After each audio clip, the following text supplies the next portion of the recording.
le réglage thermique. Donc au niveau donc le réglage thermique, donc IR c'est le réglage thermique, et ISD c'est le courant short delay, ça veut dire le courant de courte durée, donc coupure à courte durée, ça veut dire le courant le réglage magnétique, donc il coupe rapidement les courants de court-circuit.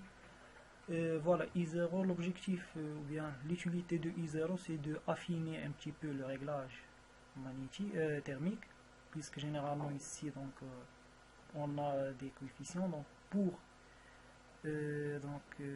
voilà, mais je pense que ce déclencheur elle a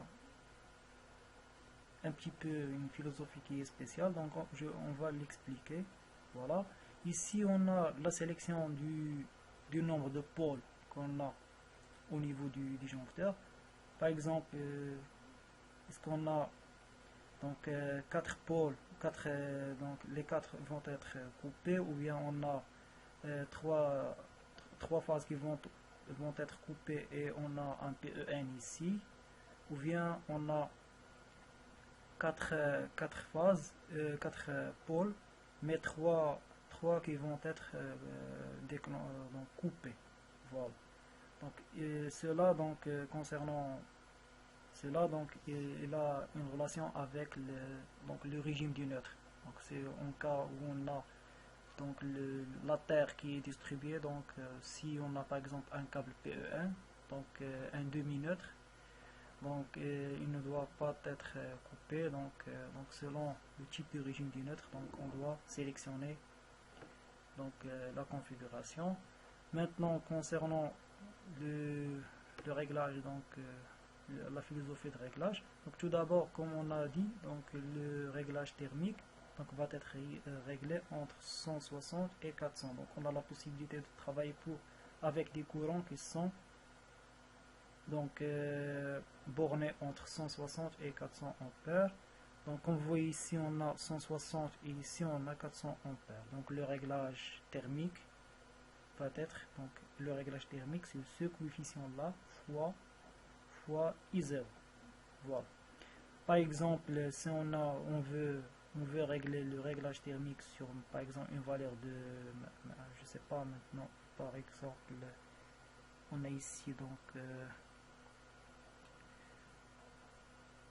par exemple si on a je sais pas, par exemple si on cherche à régler par exemple 270, donc 270, donc on trouve ici 250 et ici 280, donc je vais le régler par exemple sur 280 et je vais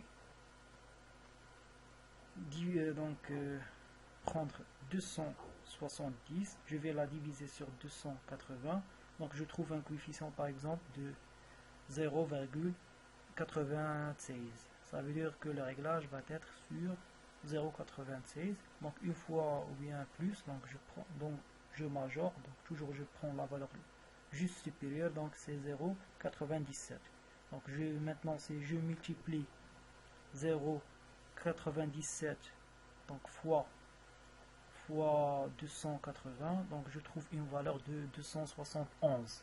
Donc le réglage, j'ai pas pu régler le disjoncteur, le réglage thermique sur 270, mais j'ai pu le régler sur 271. Ça veut dire elle reste très acceptable. Voilà. Maintenant pour le réglage donc magnétique, donc je dois vérifier, soit je vérifie le courant de court-circuit minimal qui peut être effectué sur mon installation. Donc le courant, je me base sur le courant de court-circuit minimal, je le divise sur le réglage thermique, puisque je trouve ici le réglage magnétique, donc elle est en fonction du réglage thermique. Je divise le courant de court-circuit minimal sur le courant thermique, par exemple ici dans notre exemple c'est 270, et je trouve par exemple un coefficient, par exemple je donne un coefficient, donc par exemple si je trouve le rapport est de 6,7, donc je minore Donc je minimise la valeur vers 6. Voilà. Une fois que je trouve la valeur 6, c'est le réglage magnétique de mon disjoncteur. Voilà. Donc voilà.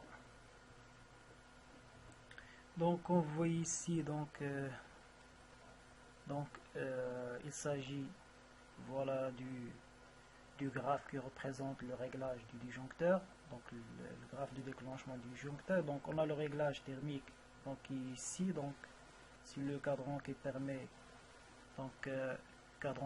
le réglage thermique, et ici on a le cadran qui permet le réglage magnétique qui est ici, donc coupure instantanée. Voilà. Maintenant, pour ces boutons là, ils représentent l'état du disjoncteur. Donc ici, c'est le bouton il est en vert, ça veut dire que le disjoncteur il marche très bien, donc il est donc aucun défaut.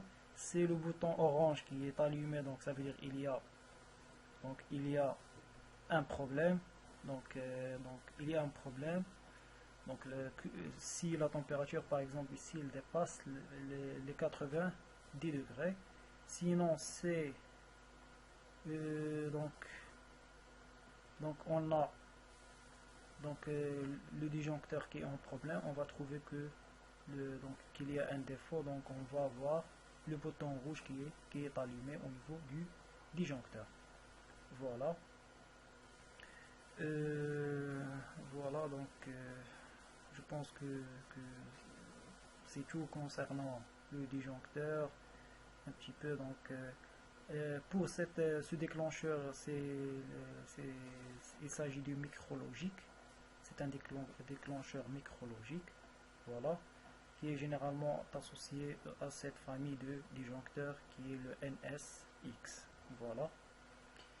Donc voilà, j'espère que j'ai pas oublié quelque chose. Donc maintenant on va voir un petit peu le câblage et le montage de ce disjoncteur.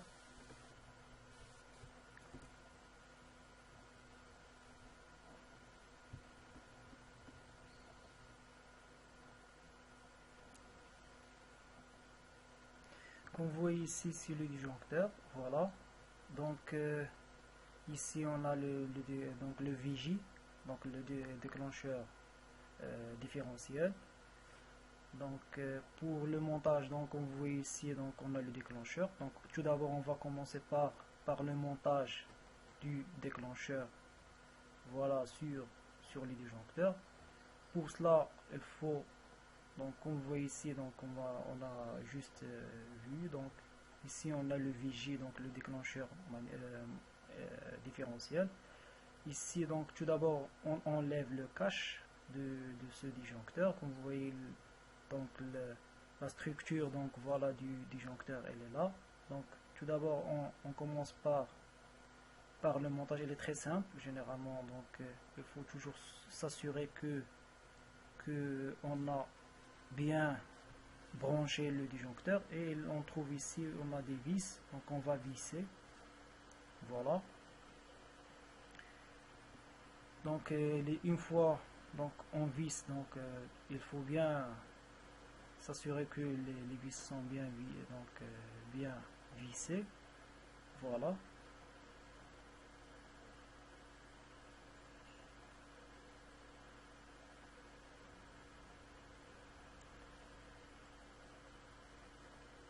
Voilà, donc une fois on va terminer avec le déclencheur, voilà.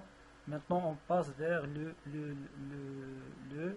déclencheur différentiel qui est le VJ, comme vous voyez ici. Donc on doit s'assurer qu'elle est bien branchée. Donc le constructeur donc il met des formes de plastique pour s'assurer que le branchement va être bien effectué. Donc elle est très simple, donc le branchement, il ne s'agit pas de quelque chose de très complexe.